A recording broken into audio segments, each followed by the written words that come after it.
Com a palavra, o deputado Fernando Capês. Pela ordem, presidente. Pela ordem, presidente. Pelo artigo 82, Vai o deputado chegar Fernando Pelo Capês. artigo 82, eu gostaria de, na Depois do sequência. deputado Fernando Capês. Com a palavra, o deputado Fernando Capês. Para eu poder falar? Muito obrigado. Quando o nobre deputado Estevam Galvão estava para usar o microfone, um deputado se aproximou, um deputado que eu muito respeito, dizendo que o deputado João Paulo Rilo gostaria de usar a palavra antes.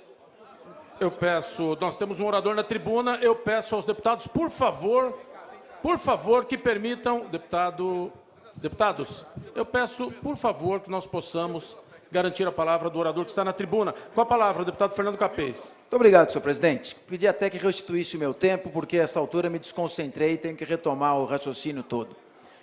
Senhor presidente, quando o deputado Estevam Galvão estava para levantar uma questão de ordem, dele se aproximou um deputado experiente desta casa, que eu muito respeito, deputado que, inclusive, mantenho uma ótima relação, que é o deputado Antônio Mentor. O deputado Antônio Mentor, inclusive, solicitou que fosse cedida a vez para o deputado João Paulo Rilo, porque ele iria formular um pedido de escusas, um pedido de desculpas a Vossa Excelência. Para ceder a palavra ao deputado João Paulo Rilo, e nós, então, cedemos a palavra ao deputado João Paulo Rilo, que iria formular um pedido de desculpas. Deputado Estevam Galvão, que estava depois, se puder usar a palavra, estava comigo, mas não vamos entrar em polêmica. É que eu achei que foi um pedido de desculpas estranho. De qualquer maneira, nunca vi um pedido de desculpas reiterando as agressões. Eu gostaria de fazer aqui uma colocação em defesa do presidente desta casa.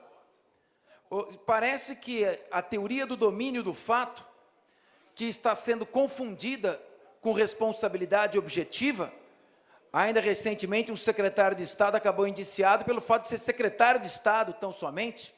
O simples fato de uma pessoa ocupar uma determinada posição, presume-se que ela seja responsável e que tenha contribuído com tudo o que aconteceu sob sua subordinação.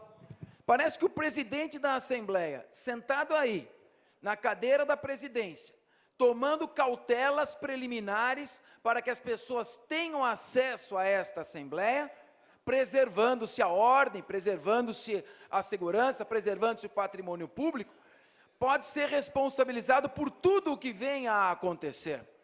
Não me parece, no mínimo, uma grande injustiça a Vossa Excelência. Vossa Excelência permitiu, com o seu espírito democrático, que nós chegássemos até a data de hoje com esta importante e polêmica PEC 01 para ser votada. Vossa Excelência garantiu, muito antes de quaisquer manifestações, muito antes de quaisquer notícias veiculadas pela imprensa, Vossa Excelência respeitou um acordo feito, um consenso feito por todas as lideranças desta casa, para que a PEC 01 viesse a ser votada nesta data, no dia 14. E Vossa Excelência, com a autoridade da presidência, determinou que somente se houvesse um novo consenso é que a PEC 01 seria adiada. Como não houve um novo consenso, Vossa Excelência garantiu democraticamente que hoje fosse colocada em votação. Não fosse o firme propósito de Vossa Excelência. A maneira como conduziu os trabalhos, hoje a Assembleia não estaria discutindo um tema tão importante. A PEC 01 tem esses aspectos, eu não vou falar dela agora, eu vou guardar os argumentos para o momento que ela for colocada em votação, mas me parece, no mínimo, uma injustiça dizer que Vossa Excelência está com um sorriso cínico no lábio, Vossa Excelência não sorriu em momento algum, Vossa Excelência se manteve com a áurea e a seriedade que a sua função exige, desrespeitarmos o presidente desta casa, desrespeitarmos o chefe do Poder Legislativo, significa achincalharmos as nossas próprias funções e o papel que nós desempenhamos. Por mais que exista democracia em todas as instituições, eu não vejo nos outros poderes, membros do poder, investirem desta forma e com tamanho desrespeito contra a pessoa do presidente. Portanto, não me parece correto, não me parece justo ter sido feita esta colocação. Cuidado com essa teoria do domínio do fato. Cuidado com isso de dizer que uma pessoa é responsável por tudo o que ocorre, mesmo escapando ao seu conhecimento. A PEC é muito importante e qualquer tentativa de desviar o foco, de desviar a atenção do debate da PEC nesta data, é sim uma obstrução à sua votação. Portanto, as pessoas que têm interesse, querem ver esta PEC votada, qualquer tipo de alarido, qualquer tipo de briga, qualquer tipo de outra discussão, é uma maneira de boicotar a votação desta PEC, que é uma PEC importante, sim. Ela não tira os poderes de investigação do Ministério Público, mas ela pega todos os inquéritos distribuídos por mais de 2.000 promotores e coloca nas mãos do Procurador-Geral de Justiça com alguns assessores. As consequências são nefastas e vão se perpetuar por muito tempo. Portanto, eu peço a todos, principalmente aos deputados que têm posição definida contra essa PEC, que não se deixem envolver pelo clima emocional, que a gente venha a manter aqui a postura calma, equilibrada, para fazermos um debate técnico centrado no objeto principal, que é a votação da PEC 01. Atenção, telespectador, qualquer coisa que se faça nesse momento, turba, atrapalha e obstrui a votação desta importantíssima PEC. Com a palavra o deputado Fernando Capês. Senhor presidente, inicialmente eu gostaria que a televisão focasse este cartaz. Circulou aos milhares pelas manifestações, e não apenas de membros do Ministério Público, mas de toda a sociedade, que vê no Ministério Público um aliado com uma folha de serviços prestados à sociedade. Aqui está. Agora eu vou... isso tem ali, inclusive, se poderia filmar na assistência e aproximar os cartazes que são idênticos a este. Muito bem. Mas eu gostaria de ir direto, então, ao ponto. A essa altura, nós estamos, telespectadores que estão nos assistindo, devem estar se perguntando, mas que PEC é essa que todo mundo está falando?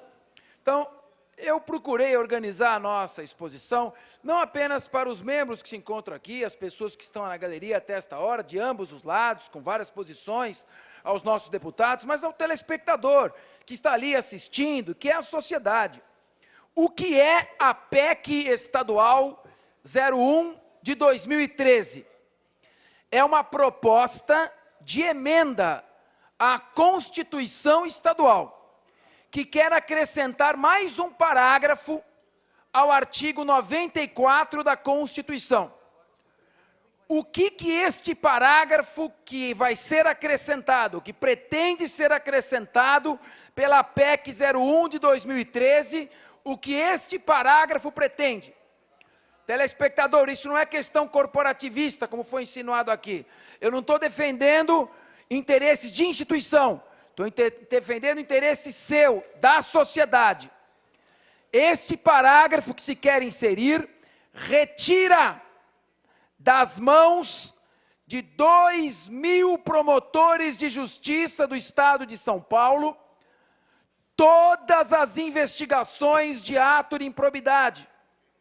Por exemplo, corrupção, superfaturamento de obras, enriquecimento ilícito, violação a princípios da moralidade e dano ao patrimônio público, praticados por secretário de Estado, deputado estadual, juiz, membro do Ministério Público, conselheiro do Tribunal de Contas e prefeitos. A aprovação da PEC traz este efeito imediato. Tira imediatamente as investigações, os inquéritos dos promotores. E aí o que acontece? Segunda pergunta, para quem serão transferidas todas estas investigações? Para um único representante do Ministério Público, o Procurador-Geral de Justiça.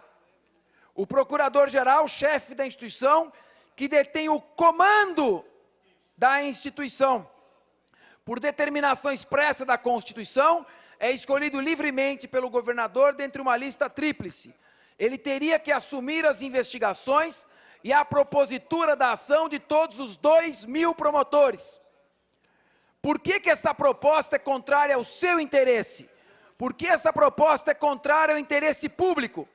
Os 2.000 promotores de justiça encarregados de investigar os atos de corrupção na área de improbidade contra essas autoridades são titulares de cargo fixo, inamovíveis, gozam das garantias da inamovibilidade e são imunes à pressão política. Nem o procurador-geral, se quisesse, conseguiria interferir nas investigações dos promotores, dadas as suas garantias constitucionais.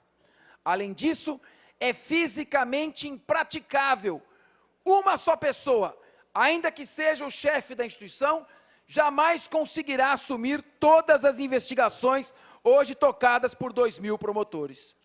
Eu gostaria de passar aqui a leitura. Está aqui presente Sua Excelência, o Dr. Márcio Fernando Elias Rosa, o chefe da instituição do Ministério Público, eminente procurador de justiça, festejado autor de direito administrativo, e ele se manifesta no seguinte sentido: veja só, a PEC transfere para ele estas atribuições. A PEC tiraria dos promotores e levaria ao procurador-geral, ao chefe do Ministério Público, essas atribuições. Vamos então ouvir com a palavra o chefe do Ministério Público. Uma parte, senhor. Daqui a pouco, Excelência. Orador. Daqui a pouco. A iniciativa parlamentar, palavras do chefe da instituição, palavras do Procurador-Geral de Justiça. Aí, nobre deputado Bittencourt. A iniciativa parlamentar, a PEC, não guarda correspondência com o sistema constitucional e almeja instituir regra que representará a violação, dentre outros, dos princípios do devido processo legal, da razoabilidade, da impessoalidade e da reserva legal. A definição das atribuições processuais dos órgãos de execução do Ministério Público, incluindo o Procurador-Geral, é de domínio exclusivo à competência normativa estadual, mediante lei complementar. Só lei complementar é matéria de reserva de lei complementar feita e imposta pela Constituição Federal, cuja iniciativa é deferida ao próprio Ministério Público por ação do Procurador-Geral de Justiça ou do Executivo Estadual. A disciplina dessa matéria, depois eu vou ter mais tempo, vou citar os acórdãos todos, a questão é de uma inconstitucionalidade tão clara, tão evidente. A disciplina dessa matéria não comporta, por isso, regulação por emenda à Constituição, situando-se em núcleo reservado à iniciativa legislativa da própria instituição. Isso é jurisprudência pacífica. O que o deputado não pode fazer por lei, ele não pode fazer por meio de emenda constitucional. Ele não pode usar a emenda constitucional para burlar o vício de iniciativa. Por outras palavras, voltando ao doutor Márcio, não pode o legislador estadual dispor contrariamente ao que fixou o Constituinte Nacional, sendo da jurisprudência assente do Supremo Tribunal Federal, que afronta o princípio fundamental da separação e independência dos poderes, o trato em constituições estaduais de matéria sem caráter essencialmente constitucional. O conteúdo da proposta de emenda constitucional desafia o princípio da isonomia, desafia o princípio do devido processo legal, por almejar tratamento díspare, ponho eu a palavra, privilegiado, de determinados agentes públicos, ainda que os cargos titularizados ou funções públicas desempenhadas não guardem relação de similaridade com o de Procurador-Geral de Justiça. Calha verificar que a atribuição originária ao Procurador-Geral de Justiça é limitada exclusivamente àqueles que ostentam a chefia do Poder Executivo. Cabe ao Procurador-Geral a iniciativa contra chefe do Executivo, chefe do Legislativo, chefe do Judiciário, chefe do Tribunal de Contas, sem esse alargamento pretendido pela PEC. Em arremate, não obstante o merecido respeito tributado à augusta Assembleia Legislativa e seus ilustres membros, a proposta de emenda constitucional não atende ao interesse público específico consistente na execução de funções institucionais previstas na Constituição. Esta foi uma resposta do Ministério Público a um pedido feito pela Assessoria Técnico-Legislativa da Casa Civil do Governo de São Paulo. Governo que desautorizou o Procurador-Geral do Estado, doutor Elival Ramos, quando se manifestou favoravelmente à PEC 01. Doutor Elival, que fez uma lei orgânica contra toda a vontade dos integrantes da carreira dos procuradores do Estado e agora se manifesta num tema que não é de sua seara e é contrário à própria orientação do governo. Por esta razão, e vendo a necessidade de que o deputado Carlos Bezerra, líder do PSDB, que tanto atuou combativamente para que a PEC pudesse estar num momento em que todos compreendessem o seu real alcance, gostaria de ceder a palavra ao líder do PSDB, deputado Carlos Bezerra, para ocupar a segunda metade. Senhor presidente, eu gostaria aqui de me manifestar agora com um pouco mais de tranquilidade, sem aquele tempo corrido, sobre as razões pelas quais a PEC 01 de 2013 se revela uma PEC inconveniente e contrária ao interesse público. Não me parece correto afirmar que a corrupção tem aumentado. O que tem aumentado é a eficiência dos mecanismos de controle da corrupção. Se nós retornarmos à época do período de exceção, só havia um único mecanismo de controle dos atos de corrupção, que era a ação popular. Demagogicamente, a lei que instituiu a ação popular conferia ao cidadão legitimidade para ingressar com uma ação e anular atos lesivos ao patrimônio público. Que grande demagogia! Dar ao cidadão uma legitimidade para ingressar com uma ação, sem lhe dar mecanismos de fiscalização, de investigação, como a requisição de documentos, como a notificação de pessoas para comparecer e prestar depoimento, como todas as outras gamas de prerrogativas que comporta o Ministério Público. Esta PEC está sendo colocada única e exclusivamente sob o prisma da exceção, que são os abusos. Existem abusos, existem em todas as instituições. O secretário André Matarazzo não foi processado pelo Ministério Público, ele foi indiciado pela Polícia Federal, porque o que pesava contra ele era o fato de ser secretário de Energia na época em que surgiram os alegados indícios.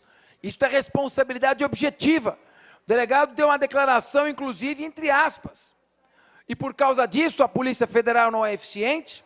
Está aqui o seu diretor-geral, Leandro Daiello, o superintendente do Estado de São Paulo, Dr. Roberto Troncon. A Polícia Federal faz um brilhante trabalho. O que não se pode fazer é analisar uma instituição a partir da exceção. Eu vou dar um dado a você, telespectador, que está acordado até esta hora. Somente a Promotoria da Cidadania da capital ingressou com ações que pedem, entre multas, etc., correções, de volta aos cofres públicos, 36 bilhões de reais nos últimos 20 anos. Esta Promotoria de Defesa do Patrimônio Público, que já ingressou com inúmeras ações, que já promoveu a defesa da sociedade perante dirigentes de todos os partidos. E tem prestado, são promotores experientes, promotores com mais de 20 anos de carreira, titulares de cargos fixos. Portanto, o que tem que se olhar também é a folha de serviços prestados à sociedade pela instituição Ministério Público. Estes abusos hoje podem ser controlados, eu disse. Existe o Conselho Superior do Ministério Público, existe o Conselho Nacional do Ministério Público, existe a Corregedoria e há o Poder Judiciário para negar liminares pedidas, para julgar improcedentes ações e para julgar em grau de recurso essas ações improcedentes. Existe também o mecanismo do recurso contra a instauração do inquérito civil, que a sua mera interposição já suspende a tramitação da investigação. Agora, o que nós estamos falando é de retirar das mãos de 2.000 promotores e transferir para as mãos de uma só pessoa, o procurador-geral. Hoje, o Ministério Público está nas mãos competentes, sérias, limpas, honradas do Dr. Márcio Fernando Elias Rosa, não há ninguém que discorde disso aqui. Como também estaria se estivesse nas mãos do procurador de Justiça Felipe Locke Cavalcante. Agora, vamos falar em termos impessoais. Vamos falar daqui a 30 anos. O que protege mais a sociedade? todas as investigações estarem concentradas na mão de uma única pessoa, Procurador-Geral de Justiça, que ainda pelo nosso sistema arcaico é nomeado pelo governador do estado, ainda que em lista tríplice, ou por promotores que titularizam cargos, são vitalícios e inamovíveis. É evidente que a eficiência da investigação será muito maior, ainda que haja abusos. E esses abusos, eu cheguei a falar ao deputado Campos Machado, podem ser discutidos sim, e o caminho mais adequado é o colégio, o órgão especial do Colégio de Procuradores para aperfeiçoamentos da lei orgânica. Agora, a par da absoluta inconveniência de uma lei, ou de uma PEC, de uma proposta de emenda constitucional, lei lato sensu, que tira as investigações das mãos dos promotores, concentra no procurador-geral, que, como é admitido aqui, pela absoluta impossibilidade de investigar, vai devolver por meio de delegação, o que essa PEC simplesmente fará, será, no dia seguinte, tirar os inquéritos dos gabinetes dos promotores, levá-los todos a Riachuelo, no centro de São Paulo, e despejá-los no gabinete do Procurador-Geral de Justiça, que em seguida, por ser impossível dar conta de todo esse acervo, devolverá mediante delegação. Esses promotores continuarão com os inquéritos, mas agora sem as garantias constitucionais para a investigação. Mas o que mais me impressiona é a absoluta inconstitucionalidade da PEC. Como é que se pode usar o artifício de uma proposta de emenda à Constituição para burlar o vício de iniciativa? Essa é uma matéria que só pode ser iniciada por proposta do Procurador-Geral de Justiça ou do governador. O que um deputado estadual não tem de iniciativa para apresentar por projeto de lei, ele não o tem por proposta de emenda constitucional. Amanhã, nós aqui vamos fazer uma proposta de emenda constitucional, dobrando os vencimentos de todo o funcionalismo público. Seria ótimo. Vamos fazer isso então, porque sendo uma PEC, pode tudo. Não é assim. O comando normativo vem da Constituição Federal, a Carta Magna, a Carta de Princípios, a lei mais importante, o que diz a Constituição Federal, artigo 128, parágrafo 5º, lei complementar da União e lei complementar dos estados, cuja iniciativa é facultada aos respectivos procuradores gerais, vou repetir, leis complementares da União e leis complementares dos estados, cuja iniciativa é facultada aos respectivos procuradores gerais, estabelecerão a organização, as atribuições e o estatuto de cada Ministério Público, observadas relativamente aos seus membros, e estabelece as principais vedações previstas no texto constitucional. De acordo com a Constituição Federal, conforme inclusive afirma no seu parecer, amplamente acolhido e incorporado pelo Procurador-Geral de Justiça, o administrativista, o jurista Wallace Paiva Martins Júnior, da Constituição de 1988, se capta a competência normativa federal por reserva de lei federal para a edição de normas gerais de organização do Ministério Público dos Estados, de iniciativa reservada ao Presidente da República, e a competência normativa estadual, mediante reserva, apenas, de lei complementar respectiva, de iniciativa concorrente entre o governador do Estado e o Procurador-Geral de Justiça para organização, atribuições e estatuto do Ministério Público da União dos Estados. Artigo 128, parágrafo 5º. A existência desses núcleos reservados implica, de um lado, a exclusividade do tratamento legislativo das matérias neles contidas apenas de acordo com a competência, a iniciativa e a forma inscritos. E de outro, a interdição da disciplina dessas matérias por outras esferas de competência e de iniciativa por forma diversa. Em outras palavras, embora o Estado tenha competência normativa, o Estado pode legislar sobre essa matéria. O Estado, a Assembleia Legislativa Estadual. Embora o Estado tenha competência normativa, não é válida a iniciativa parlamentar, nem o tratamento do assunto em emenda constitucional. Nós estamos dizendo o seguinte: a fonte normativa, o texto que dá autoridade para a atuação legislativa nos estados, como em todo o país, é a Constituição Federal. E a Constituição Federal disse que matéria reservada a atribuições, organização e estatuto do Ministério Público, determinação expressa da Constituição Federal, artigo 128, parágrafo 5º, só pode ser veiculada por meio de, isto é reserva constitucional de competência formal, só pode ser veiculada por lei complementar estadual. E lei complementar estadual de iniciativa do procurador-geral ou do governador. Não é matéria de iniciativa de deputado, de parlamentar. Não é a minha vontade, não sou eu que estou dizendo, é uma determinação imperiosa da Constituição Federal. Então, em primeiro lugar, existe uma inconstitucionalidade formal, a impossibilidade de que, por meio de emenda constitucional, se burle o vício de iniciativa. Vamos aqui citar, trazer à colação um acordo lembrado pelo parecerista. A Constituição Federal, ao conferir aos estados a capacidade de auto-organização e de autogoverno, impõe a obrigatória observância de seus princípios, entre os quais o processo legislativo, Supremo Tribunal Federal.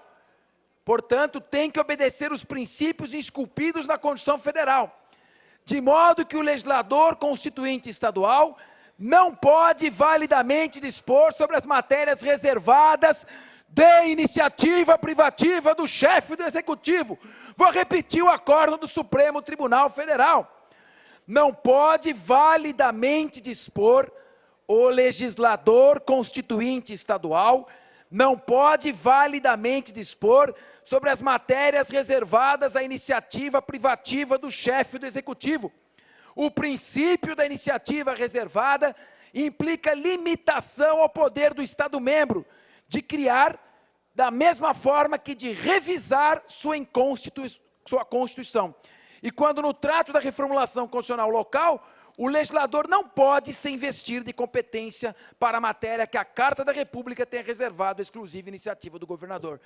STF, ação declaratória de inconstitucionalidade 227, Tribunal Pleno, 19 de 11 de 97, Diário da Justiça da União, 18 de maio de 2001.